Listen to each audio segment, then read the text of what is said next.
Captain America has got more suits. They were really hard to find, so I'm Adam Andrews, this is Top 10 Nerd, and let me tell you about the second part, Top 10 Most Useful Captain America Suits You've Never Seen Before. Number 10. American Civil War. In What If Captain America number 1, Captain America first actually appeared in 1863 as a member of the Union in the American Civil War. This version of the Cap didn't actually receive his enhancements from a super soldier serum like he does in the mainline continuity. Instead, after being mortally wounded with an encounter with an exceedingly evil and racist version of Bucky Barnes, he is reborn by a version of Sam Wilson, who was taken in by the Shawnee, and who conjures an ancient eagle spirit that makes both Rogers and Barnes the same on the outside as they are on the inside. His suit was more Civil War era appropriate, wearing a coat, pants, and boots of the era. His classic helmet was replaced by more of a headdress, with a shield made of an unknown bulletproof material. This version of Captain America could actually summon a spirit eagle that would fight on his behalf. The uniform was supposed to represent unity of all the peoples of America, which is what this Captain America fought for. Number 9. Spirit of 76. When the original Captain America and Bucky Barnes went missing in action in 1945, the role of Captain America was kept alive by William Naslund, who was formerly the hero known as the Spirit of 76. First showing up in Captain America Comics number 49, William took on the role after being asked by President Truman. He was given a version of the uniform that was extremely similar to the original. The only real difference is the shield. That wasn't the original indestructible one. It instead was made of steel. William Naslund himself dedicated himself to being on par with the original Captain America. He just didn't have the powers. The suit's main function was to keep the idea of Captain America alive after the original's death. It also explained for comic fans why he was still around in active service after he supposedly died. So there's that. Number 8.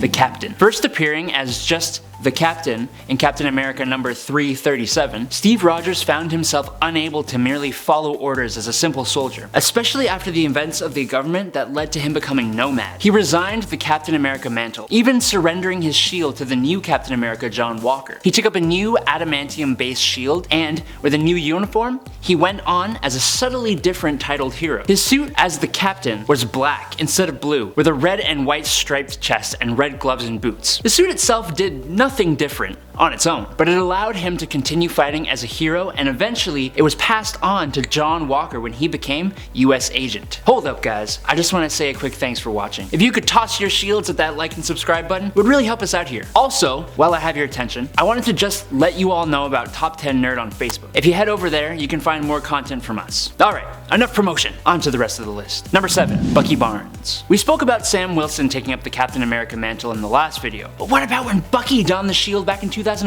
After Steve Rogers' assassination, Bucky got Captain America's shield after defeating Black Widow and eventually confronting Tony Stark, who he held responsible. After a fight, it was decided that Bucky would be the new Captain America. Bucky outfitted himself with an alternate version of Cap's costume built by Tony Stark. The new adamantium laced uniform looked pretty good, with more of a V-shaped flag design. The costume also includes a lot of black, kind of reflecting Bucky's darker nature, or even reflecting the tragic way he came into the mantle in the first place. As Cap, Bucky also wielded a pistol, which is strange to see on a Captain America, but it also makes sense for Bucky's character on the whole. Number 6. Peggy. We all know who Peggy Carter is thanks to the MCU, and if you've seen the What If show, you know alternate versions of her get the super soldier serum in place of Steve Rogers. Logically, this would make her a Captain Britain, which she is one of them as well, but a version of her appearing in Exiles number 3 in 2018 decided to become Captain America. I honestly like her Captain America costume a lot. It looks cool with the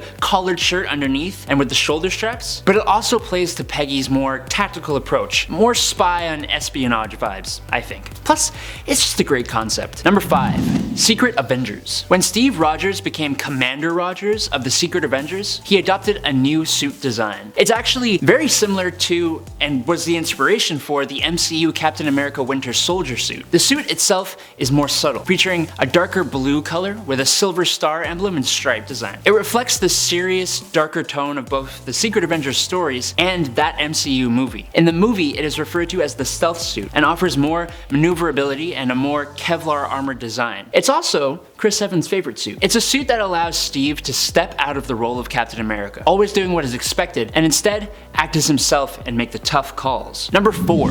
Iron Cap. This alternate version of Cap first appears in Bullet Points number 1. After Dr. Erskine was assassinated, the Super Soldier Serum program had to be scrapped, and Steve Rogers still wanting to serve his country, agreed to join a program that saw him medically grafted to a giant suit of Iron Man armor. Obviously, this is different from most other normal Cap suits. This suit resembled the first few iterations of the Iron Man armor, with many of its capabilities. The suit, however, took a huge toll on Steve, who even went through rigorous stamina and strength training. He was eventually killed in the suit when he was sent on a mission to subdue the Peter Parker version of Hulk. The story, bullet points, is really interesting, serving up alternate versions of characters in interesting ways. Check it out if you have the chance. The art is also amazing. Number 3. Danielle Cage. As the child of Luke Cage and Jessica Jones, Danielle Cage has a lot to live up to. In one possible future, and many others, Danielle exceeded all the expectations by taking up the mantle of Captain America. She was among the heroes who were summoned to the future to end All-Father Ultron's tyrannical reign. First appearing in US Avengers #1, Danielle herself inherited the bulletproof nature of her father, Luke Cage. So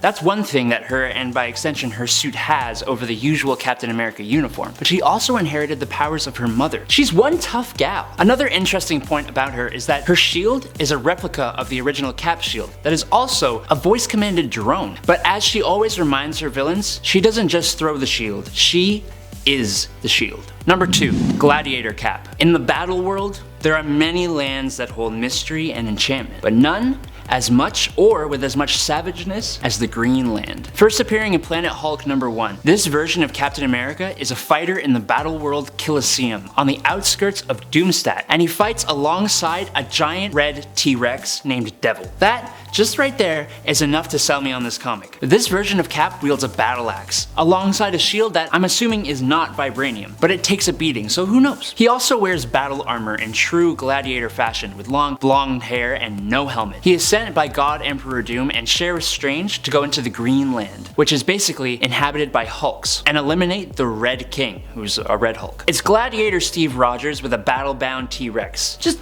do yourself a favor and check it out. Number 1. Commander A, or Kiyoshi Morales. When a group of 5 Captain Americas from different realities are brought together, we get a look at 2 who have not yet been seen before. But the one I want to talk about here is Kiyoshi Morales, the great grandnephew of Luke Cage and the 25th century's Commander A. His uniform is quite unique, as is Kiyoshi himself, standing tallest and most imposing among the Captain Americas gathered by Toph Key. Instead of a vibranium shield, Kiyoshi's suit can generate energy shields on each arm, similar in appearance to the normal Captain America's. His suit is much more advanced as well, as you'd expect from the 25th century Captain America stand-in. It features a neuro web, which allows him to tap into wireless systems and it stores information. He himself is just super cool and probably my favorite of the members of the Captain America Corps. Alright nerds, that's it. That's all I got. Let me know what you thought down in the pits. I've been Avengers, this is Top 10 Nerd. Peace out nerds.